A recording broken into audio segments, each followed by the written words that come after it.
జై తెలంగాణ.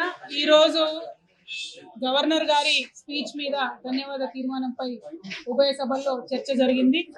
మరి నిన్న గవర్నర్ గారి స్పీచ్ ని చూసి చాలా మంది కూడా బాధపడడం జరిగింది.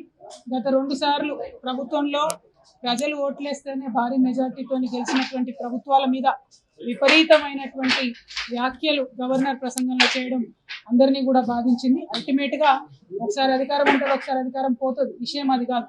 కాకపోతే ఎప్పుడు ఏ ప్రభుత్వాలు ఎన్నుకోబడినా కూడా అవి ప్రజల చేతనే ఎన్నుకోబడతాయి. కాబట్టి ప్రజల చేత ఎన్నుకోబడినటువంటి ప్రభుత్వాలను నిరంకుశ ప్రభుత్వాలుగా, నిర్బంధ ప్రభుత్వాలుగా రకరకాలుగా దూషించేటటువంటి ప్రయత్నం గవర్నర్ ప్రసంగంలో జరిగింది. అందరం కూడా అభ్యంతరం తీసుకున్నాం.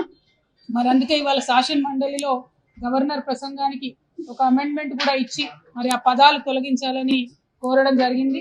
ఎందుకంటే అది గవర్నమెంట్ ని నిర్వచించేటటువంటి క్రమంలో తెలంగాణ ప్రజల యొక్క మ్యాండేట్ ని అవమానపరిచినట్టుగా ఉంది. కాబట్టి అమెండ్మెంట్ ని ఇవ్వడం జరిగింది.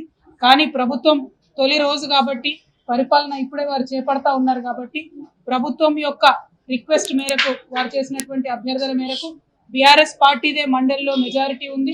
మేము గట్టిగా అనుకుంటే ఓటింగ్ లో అమెండ్మెంట్ తీసుకొని రావచ్చు కౌన్సిల్లో.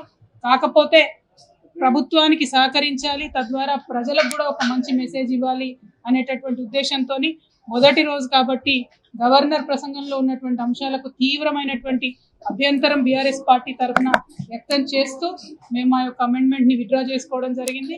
అయినప్పటికీ ఆ స్ఫూర్తిని ప్రభుత్వం కూడా కొనసాగించాలని, ఎంతసేపు గడిచిపోయిన కాలంలో జరిగిన తప్పులను ఎన్నడం కాకుండా చేయాల్సినటువంటి పనులేంటి, ఎట్లా పనుల్ని అమలు చేస్తారనేటటువంటి విషయాల్ని, తెలంగాణ రాష్ట్ర ప్రగతిని ఎలా సాధిస్తారనేటటువంటి రోడ్ మ్యాప్ ని ప్రజలకు చెప్పి చక్కగా పరిపాలన కొనసాగించాలని చెప్పి మేము డిమాండ్ చేస్తా ఉన్నాం.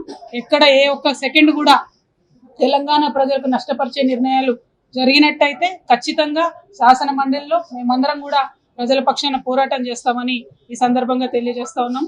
Thank you. జై తెలంగాణ.